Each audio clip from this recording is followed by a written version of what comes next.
4시간이 되었으므로 2023년 12월 8일 금요일 아침 예배를 시작하겠습니다. 주의 기도로 시작합니다. 하늘에 계신 우리 아버지여, 이름이 거룩히 여김을 받으시오며 나라가 임하옵시며 뜻이 하늘에서 이루어진 것 같이 땅에서도 이루어지이다. 오늘날 우리에게 일용할 양식을 주옵시고 우리가 우리에게 죄 지은 자를 사하여 준 것 같이 우리의 죄를 사하여 주시옵고 우리를 시험에 들게 하지 마시옵고 다만 악에서 구하옵소서. 나라와 권세와 영광이 아버지께 영원히 있사옵나이다. 아멘. 하나님 아버지 감사합니다. 오늘도 우리에게 새로운 하루를 허락하셔서 예배로 하루를 열 수 있도록 혹은 예배 드릴 수 있도록 허락하여 주시는 애 감사합니다. 하나님, 오늘 우리가 건강한 상태에서 건강한 영혼으로 하나님과 동행하며 우리에게 맡겨진 사명을 감당하기를 소원합니다. 이 세상 살아갈 때에도 머리가 될진데 꼬리가 되지 아니하고 하나님 말씀 안에서 아름다운 합당한 열매를 맺으며 살기를 소원합니다. 교회 공동체로서의 일원으로 그 책임을 감당하기를 소원하고 나에게 맡겨진 그 길을 정말로 성실하게 반듯하게 걸어가기를 소원합니다. 하나님, 그러한 능력을 허락하여 주시고 아름답게 성화되는 과정 속에서 하나님을 기쁘시게 하는 삶을 살 수 있도록 은혜 베풀어 주시옵소서. 심신이 연약한 우리의 지체들 찾아가 주셔서 저들의 오장육부를 만져주시고 저들의 건강치 못한 세포를 건강하게 바꾸어 주셔서 건강한 상태에서 하나님의 일을 감당할 수 있도록 하시고 혹은 육체의 가시로 힘들어하는 우리의 자매여 형제가 있다면 저들에게 용기와 희망을 주시사 더욱더 하나님을 의지하는 자들 될 수 있도록 은혜 베풀어 주시옵소서. 하나님, 우리 주변에 진리를 파는 거짓 교사들이 많이 있습니다. 우리 성숙교회 성도들이 그들에게 현혹되지 아니하도록 하시고 매일매일 말씀 보고 매주 예배에 참석하여 하나님을 기쁘시게 하는 삶을 살고 진리를 소화하고 진리를 전파하는 자들 될 수 있도록 도와주시옵소서.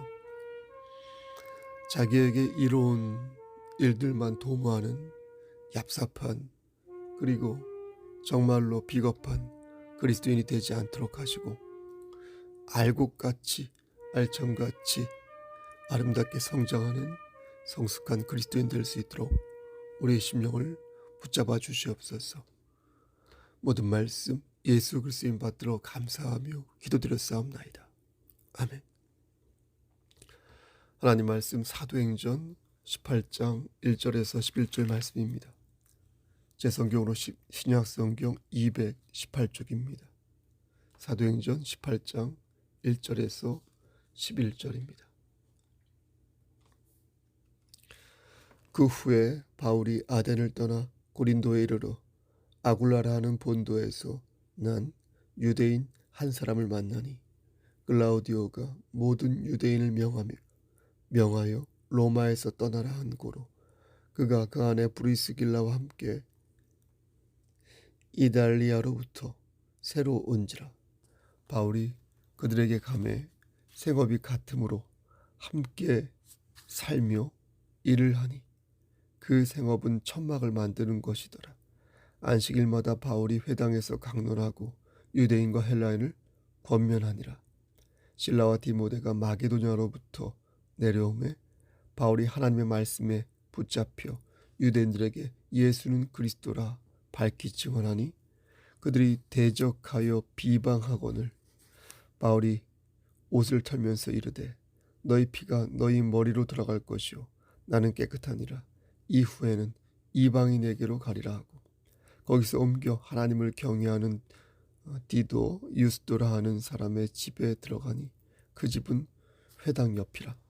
또 회당장 그리스보가 온 집안과 더불어 주를 믿으며 수많은 고린도 사람도 듣고 믿어 세례를 받더라.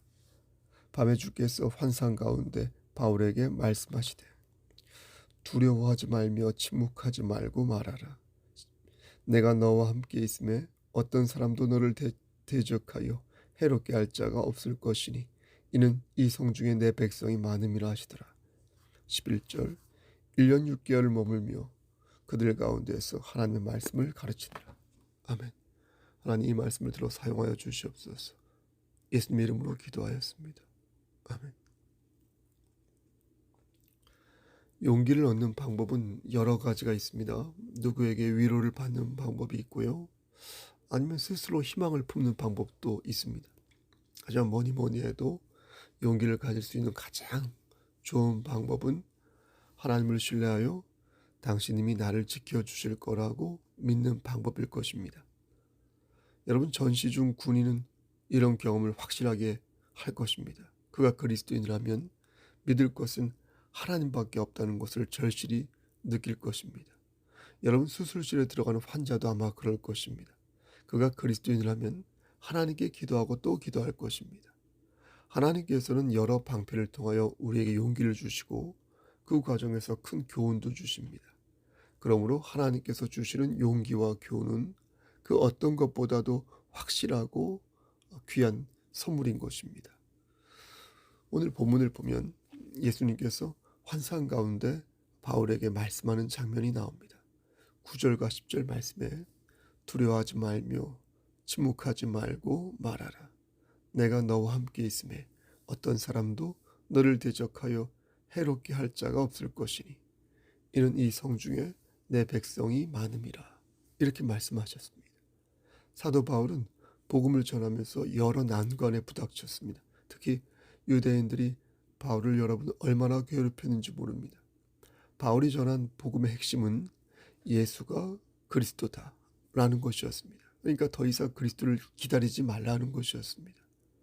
이미 너희 앞에 메시아가 오셨으니 그 메시아를 믿고 따르라는 것이었습니다.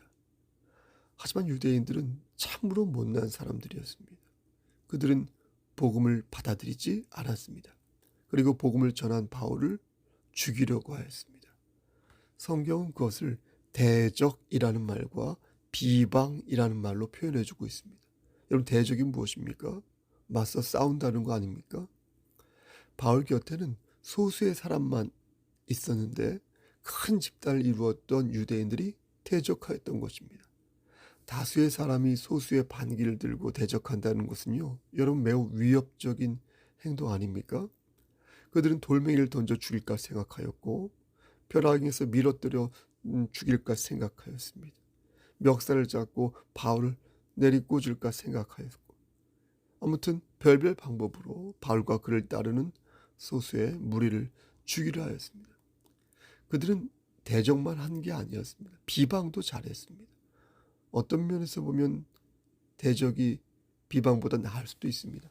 왜냐하면 비방은 정신적으로 이렇게 압제를 하는 거지 않습니까? 그러니까 사람의 피를 말리는 거지 않습니까? 여기저기 흉보고 다니면서 그 사람을 사회적으로 매장하는 거 아닙니까?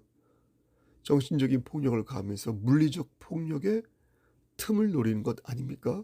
그러니까 매우 비겁하고 치사한 행동인 것입니다. 근데 유대인들이 그렇게 했다는 것입니다. 물리적으로 바울을 대적하였고 정신적으로 바울을 압박하였다는 것입니다. 입장을 바꿔놓고 생각할 때 바울의 심정이 어땠을까요? 아마도 바울은 심리적으로 불안감을 느꼈을 것입니다. 도망가고 싶었을 것이고 어떤 면에서 내가 왜 이런 일을 하게 되었을까 후회도 하였을 것입니다. 하지만 바울은 이 모든 것에 여러분 어떻습니까? 주님이 계시다는 것을 알았습니다.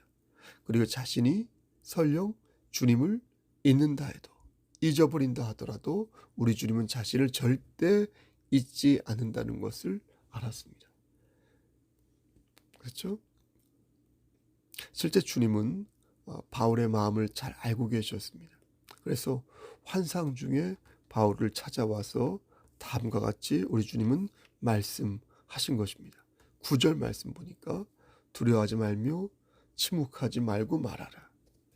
여러분, 주목할 것은 두려워하지 말라고만 말씀한 게 아니라 침묵하지도 말라고 말씀하셨다는 겁니다. 그러니까 계속해서 할 말을 하면서 용기를 얻으라고 말씀하셨다. 이것은 우리에게 시사하는 바가 크지 않습니까? 복음을 전하면 동력을 얻을 수 있으니 너희는 멈추지 않고 복음을 전하라는 것입니다. 그럴 때 우리 주님이 우리와 함께 하실 것이니 담대히 해야 할 일을 마땅히 하라는 것입니다. 사랑하는 성도 여러분, 하나님께서 명령하신 바를 멈추지 말고 준행하시기를 바라겠습니다. 여러분, 그리스도인으로서 하나님을 섬기는 것을 굴하지 말고 끝까지 우리가 실행으로 옮길 때 하나님께서는 여러분들에게 샘솟는 에너지와 열매를 허락하실 것입니다. 우리가 우리의 삶을 성경적으로 가꾸는 것은 하나님을 위한 일이지만 우리 자신에게도 유익한 일이 됩니다. 하나님이 원하시는 삶을 살 때 우리의 삶이 허망하지 않을 수 있으며 분명한 목적의식을 가지고 생동감 있게 우리는 삶을 영위할 수 있게 되는 것입니다. 따라서 우리는 어떻습니까? 힘들고 지칠 때 그때마다 우리와 동행하시는 성령 하나님의 역사를 잊지 말아야 할 것이고 우리 안에 인치신 하나님의 은혜 곧 예수 그리스도의 사랑을 반드시 기억해야 할 것입니다. 세상 사람들은 세상 사람들의 배후에는 하나님의 특별한 은총이 없습니다. 하지만 우리는 하나님의 백성들은 하나님의 섭리와 은총을 먹으며 살지 않습니까? 그래서 그리스도인은 종국적으로 종말을 두려워하지 않으며 해야 할 말을 두고 침묵하지 않으며 우리에게 주어진 사명을 일궈내는 것을 멈추지 않는 것입니다. 근데 말씀을 가만히 보면 눈에 들어오는 구절이 있습니다. 주님께서 바울에게 용기를 주시면서 덧붙이신 말씀이 눈에 들어오는데요. 그것은 바로 무엇입니까? 하나님의 백성입니다. 주님께서는 너를 해롭게 할 자가 없을 것이라고 말씀하시면서 이는 이성 중에 내 백성이 많음이라 이렇게 말씀하신 것입니다. 지금 너희 눈에는 보이지 않을 수 있지만 주의 도리를 따르는 많은 무리가 네 곁에 있으니까 실망하지 말아라. 두려워하지 말아라. 이렇게 말씀하신 것입니다. 저들이 그냥 너를 보고 있는 게 아니라 너를 적극적으로 성원하고 너를 위해 적극적으로 기도하며 나아가 너의 사역을 적극적으로 돕고자 헌신하는 하나님의 백성들이니까 그런 백성들이 도처에 있으니까 너는 두려워하지 말고 침묵하지도 말라는 것입니다. 여러분, 저는 이 말씀을 신뢰합니다. 여러분들도 그렇지 않습니까?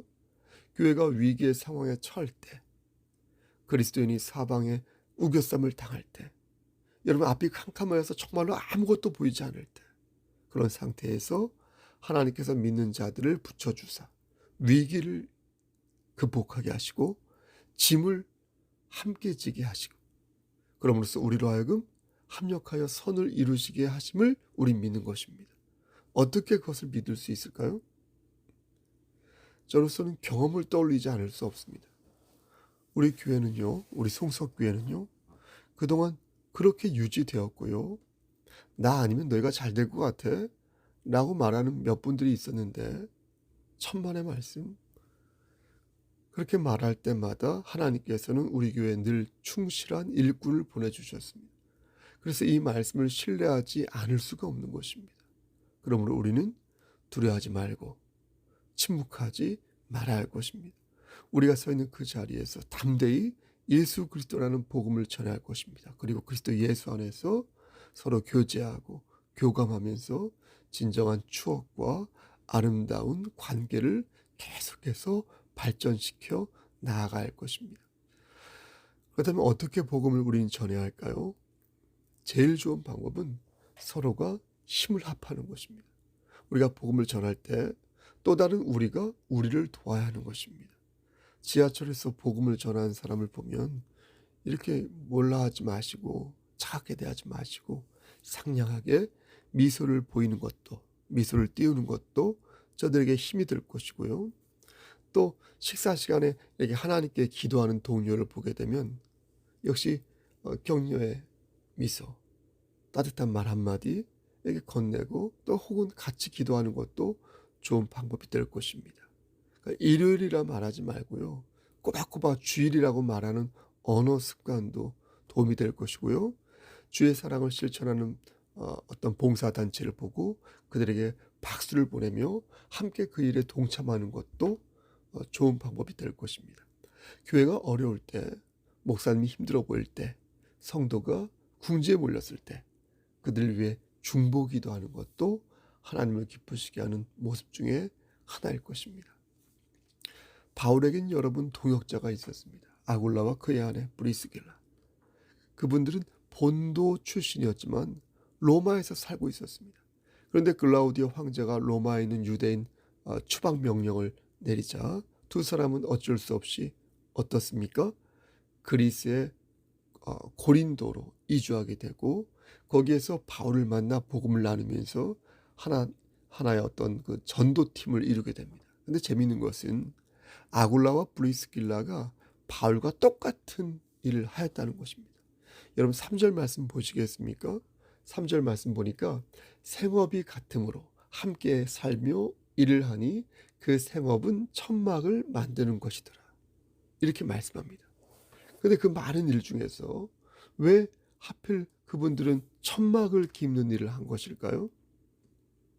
바울의 고향인 길리기아 다소는 지금의 튀르키예 그 남동쪽에 위치한 도시라고 하는데요. 당시 다소는 염소털이나 가죽을 가지고 천막을 만드는 직업이 크게 성행하였다고 합니다. 그래서 많은 유대인들이 이 직업에 종사하면서 당시 유대인 부모들은 자식들에게 학교 교육을 시키면서 동시에 생존 수단으로 텐트를 깁는 그런 기술을 가르쳤다고 합니다. 근데 바울은 사실 그 일을 하지 않아도 되는 것이었습니다. 더욱이 아굴라와 브리스길라가 바울의 동역자로서 함께 했으니까 바울은 맘만 먹으면 어때요? 복음을 전하는 것에만 집중할 수 있었습니다. 하지만 바울은 어떻습니까? 텐트를 깁는 것을 멈추지 않았어요. 그러면서 회당에서 강론하는 것을 계속하였고요. 말해야 할 것을 멈추지 않고 계속 말했습니다. 여러분 왜 그렇습니까? 왜 그랬을까요? 저는 그 이유를 크게 두 가지로 나누어 생각해 볼 수 있다고 생각합니다. 하나는 복음에 관한 문제이고 나머지 하나는 교회와 관련된 문제입니다.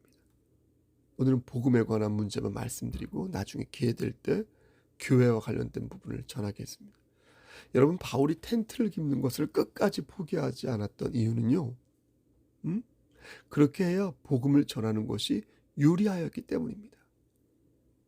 복음은 생활 속에서 소통될 때 효과를 발휘할 수 있습니다. 복음이 소통의 전철을 밟지 않으면 우리는 꽹과리가 될 수 있습니다. 사람들의 마음을 움직이지 못하고 화석화된 지식만 머리에 쌓는다면 그것은 수식어가 달린 현란한 수사에 불과한 것입니다. 바울이 텐트를 깁는 것을 포기하지 않은 이유는 높은 위치에서 복음을 전하기보다 낮은 곳에서 복음을 전함으로써 여러분 어떻습니까? 순수하게 예수의 사랑을 전하고 싶었던 것입니다. 그러니까 어떻게 보면 예수님도 텐트를 깁는 분이셨지 않습니까? 예수님은 아버지 요셉을 도와서 목공실에서 일하였습니다. 그렇죠? 그러니까 생활 속에서 삶의 지혜를 발견한 것입니다. 사실 같은 말이라도 목사가 하는 말과 성도가 하는 말이 다를 때가 있지 않습니까? 느낌상 목사가 하면 당연한 거 아니야? 하지만 여러분이 하면 어때요? 대단해 보일 때가 있습니다. 목사가 굳이 하면 당연한 거 아니야? 하지만 여러분들이 굳이 하면 대단하게 느껴질 때가 있습니다. 바울은 생활 속에서 말씀을 전함으로 인해 피부에 와닿는 설득력이 있는 사역을 할 수 있었던 것입니다. 바울이 텐트 메이커를 포기하지 않았던 두 번째 이유는 경제적인 이유 때문이었어요. 언제까지 경제적 지원을 받을 수 없으니까 물론 사도 바울은 빌립보 교회나 그 밖의 다른 이들에게 재정적인 지원을 받기도 하였습니다. 하지만 자신의 생계 문제를 스스로 해결하지 않으면 지속적으로 자기가 생각할 때 하나님의 일을 할 수 없는 상황이다 라고 생각했습니다. 마지막으로 바울이 텐트 깁는 것을 포기하지 않았던 이유는 바로 그의 동역자 브리스길라와 아굴라 때문이었습니다. 여러분 보십시오. 그들은 바울의 동역자로서 하나님께서 심어놓으신 주의 백성이었습니다. 로마서 16장 3절에서 4절 말씀 보면 바울이 이런 고백을 합니다. 너희는 그리스도 예수 안에서 나의 동역자들인 브리스가와 아굴라에게 문안하라. 그들은 내 목숨을 위하여 자기들의 목까지도 내놓았나니 나뿐 아니라 이방인의 모든 교회도 그들에게 감사하느니라. 여러분, 바울이 마지막으로 쓴 편지인 디모데후서 4장 19절 말씀 보면 인생의 그 석양역까지 기억하고 싶은 동역자가 있는데 그들이 바로 이들 부부였다는 것입니다. 브릭스길라와 아굴라 및 오네시보로의 집에 문안하라. 바울이 끝까지 텐트메이커를 포기하지 않았던 이유는 그들과 함께하고 싶었기 때문에 그런 것입니다. 함께하고 싶었기 때문에. 그들을 통하여 힘을 얻고 싶었기 때문이고 그들과 함께 복음을 전하고 싶어서 그런 것입니다. 그들은 바울에게 큰 위로와 용기와 힘을 실어주었습니다. 바울이 죽기까지 끝까지 함께했던 믿음의 동역자였습니다. 그들이 바로 브리스길라와 아굴라였습니다. 혼자 할 수 있는 게 과연 몇 개나 됩니까? 여러분, 하나님의 일은 혼자 할 수 있는 일이 더욱 없습니다. 혼자 그 일을 수행하는 순간 여러분 거기에는 절망과 외로움과 좌절, 무기력함이 있지 않습니까? 물론 지도자는 외로운 사람입니다. 바울이 그들에게 많은 위로를 받았다고 해도 사도 바울은 바울 나름의 어려움을 가지고 있었을 것입니다. 하지만 그것은 지도자가 갖는 지위로서의 어려움이었지 결코 하나님의 자녀로서 갖는 어려움이 아니었습니다. 사랑하는 우리 송석교회 성도 여러분, 그러므로 저는 여러분들에게 권면하는 것입니다. 복음은 우리를 춤추게 한다. 복음은 우리에게 진리가 무엇인지 가르치며 복음은 우리가 하나님 나라를 향하여 나아가야 한다는 것을 가르칩니다. 주님께서는 우리가 담대히 복음을 전하기를 원하십니다. 죽어가는 영혼을 살리기 위해 오직 예수 그리스도만이 우리를 살리실 수 있음을 믿기를 원하십니다. 여러분, 한 번 더 말씀드립니다. 두려워하지 말며 침묵하지 말고 말하라. 내가 너와 함께 있을 것이고 이 성 중에 내 백성이 많을 것이다. 여러분, 하나님의 가호가 여러분과 함께 하시기를, 오늘도 함께 하시기를 우리를 죄에서 구속해 주신 주 예수 그리스도의 받들어 간절히 축원합니다.